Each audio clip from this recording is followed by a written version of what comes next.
Hey guys, this is Anita. Welcome back to my channel. Today's video is going to be about all the books I read in November. I finished 5 books in November.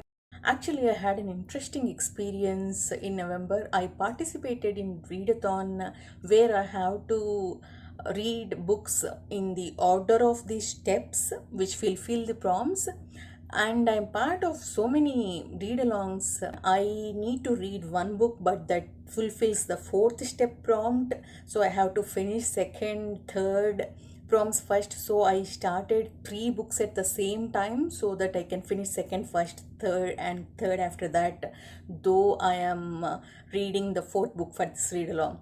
That created a lot of confusion and I couldn't make progress in any of these books. Finally, I gave up and focused on only one book. I realized I'm not comfortable reading multiple books at the same time for now. Maybe I'll try later in some time. Anyways, I finished 5 books. One of them is 3.5 stars, one is 4.5 stars, two of them are 5 stars, and one is 6 stars. The first book I want to talk about is Sons of Darkness by Gaurav Mohanty. This is grimdark epic fantasy based on Indian epic tale Mahabharata. I grew up listening to Mahabharata. I love these characters. So when I heard that this book features a few of my favorite characters, I immediately picked it up. I was also part of a discussion with Johanna Philip Angie and the author. It was a fantastic discussion. We covered everything, including spoilers, but the beginning of that was non spoiler. Please check that. The story of Sons of Darkness was completely different from Mahabharata. Mahabharata was focused on the conflict between Kauravas and Pandavas, but this is focused on the conflict between Madura and Magadha, which is between Krishna and Jarasandh.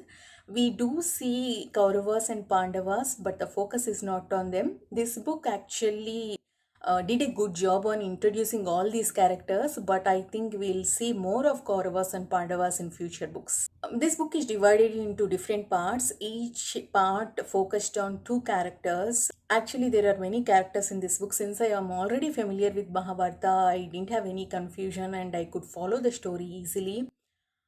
Initially, I thought I'll have a tough time reading this book because one of the characters in this book, Krishna, is a god for us, for Hindus, but in this book, he is human and morally grey character. I definitely took time to get used to that. First part was little difficult because the main POV is Krishna, so I was very careful and I kept on thinking that this is not God, this is fictional character. But the story is different enough that it became easy to differentiate between the Krishna I knew and this fictional character. And I like the magic system introduced in this book. Actually, we were only introduced to the terms of chakras and mandalas. We did not get more details.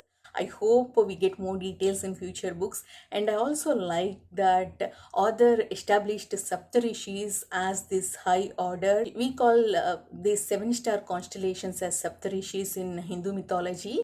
So he took that as inspiration and made them the highest order in this book. There are few things I was not comfortable in this book. Actually, prologue did a great job in introducing this book to us. First part of the prologue introduced us to these devas and the intrigue around them. And the second part of the prologue introduced us to Oracle order in the world, and it exactly showed us how much violence is going to be in this book. So I chose to continue knowing that because this book features my favorite characters. There is a lot of violence in this book, child abuse, rape.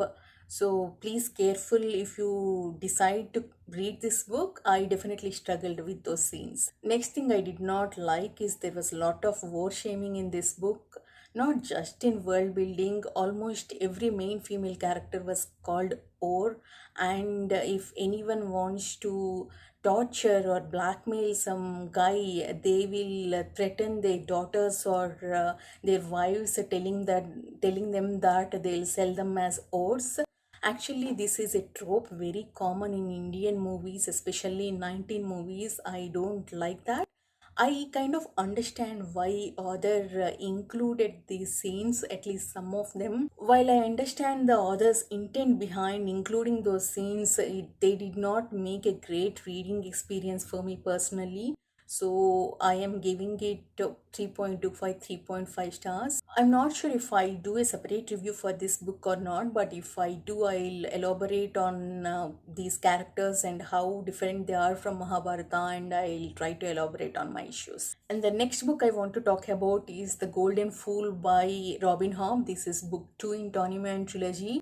I have a complicated experience with this book. This book has brilliant writing and some of the best character interactions, but I felt this book has middle book syndrome. Most of the plot points I'm interested in are moved to the next book, finale of this trilogy, and this book is focused on relationships and dynamics between different characters. While I enjoyed those scenes, I wanted the quest which was promised to us. Because of that, I found the middle part of this book a little drag. So when I finished this book, I only gave it 3.75 stars. But later when we had live show, by the way, we had a great discussion. Derry, Evie, Pete, K Fox, and Emily joined me for the discussion. I'll link that in the description below. Please make sure you check that if you have read this book.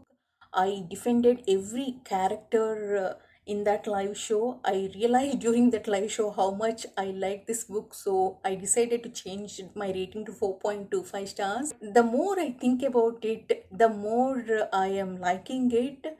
While it is true that the most important plot points are moved to the next book, the only thing I think about now is characters and character interactions, and I'm appreciating more and more. So right now I am at 4.5 stars.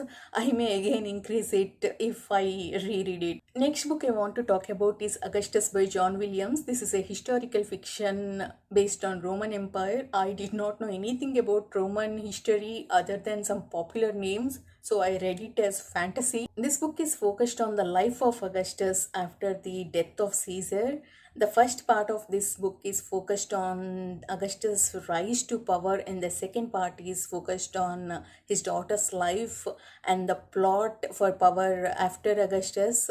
And the third part shows all the events in Augustus' POV. It is an epistolary novel. Entire book is written in the form of letters, which worked well for this subject. I liked John Williams' writing. Most of the times these characters are new to me, maybe because of my lack of knowledge of Roman history, but by the end of each letter I got invested in these characters, I got invested in these events. My favorite letter is from this scholar to his friend about Augustus and his friends.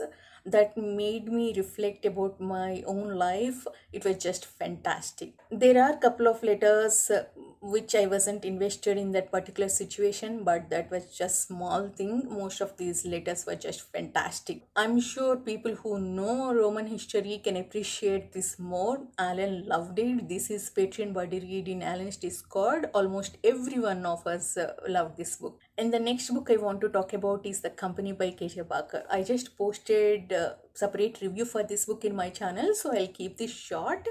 It follows 5 friends who worked in the army together. 4 of them came back after 10 years in service. 1 of them stayed back. The last one, Kunisen, continues for extra 7 years, and when he comes back, he proposes to his friends to move to an island and settle down there. So we follow their journey and their trials and tribulations of setting up in this new island. It explores the themes of friendship and loyalty. It is very bleak and slow paced. It doesn't have as much humor as in Folding Knife, but character work in this is just brilliant. All these characters are immoral characters, but Parker made me root for them. If you are new to Parker, I would not recommend you to start with this book, but if you don't mind slow paced books, if you like exploration of characters, especially dark side of characters, don't miss this book. I gave this book 5 stars. Definitely one of the best books I read this year. And the next book I want to talk about is Born a Crime by Trevor Noah.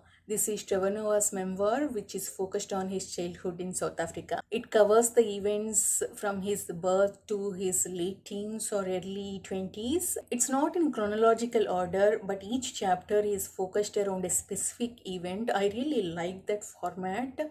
It has racism, classism, misogyny, abuse, life in gangs, everything. We can clearly see how each incident shaped Trevor Noah, especially when we listen to audiobook. I did immersion reading. It felt like Noah was talking to us, same as his show. I already liked Trevor Noah from his show, the way he articulates things, the clear way he explains things. That was reflected in this book as well. Some of the incidents reminded me of my own childhood. He talked about how South African black people considered cats as the witches. Growing up, I was superstitious as well, not to the extent of considering them as witches, but me and my friends used to think a black cat as a bad omen. When we go to school, if we come across the path of black cat, we used to think that we were going to have a bad day. Not anymore, but during our childhood. And Nova talks about knowing things or learning things from watching American television. That was exactly me. Whenever my friends talk about something specific to US, I say, yeah, I saw this in a movie or a show. So all these small things reminded me of my own life. Most of this book is focused on Noah's relationship with his mom. We can clearly see her role in Noah's upbringing. He took me through all emotions. I laughed, I cried, I was angry. He is an incredible storyteller. I just loved this book. I gave it 5 stars. I would give it 6 stars if I could. I see myself rereading it again and again. That's all I read in November. Please let me know in comments what you read. And please like, comment, and subscribe. See you in the next video. Bye bye.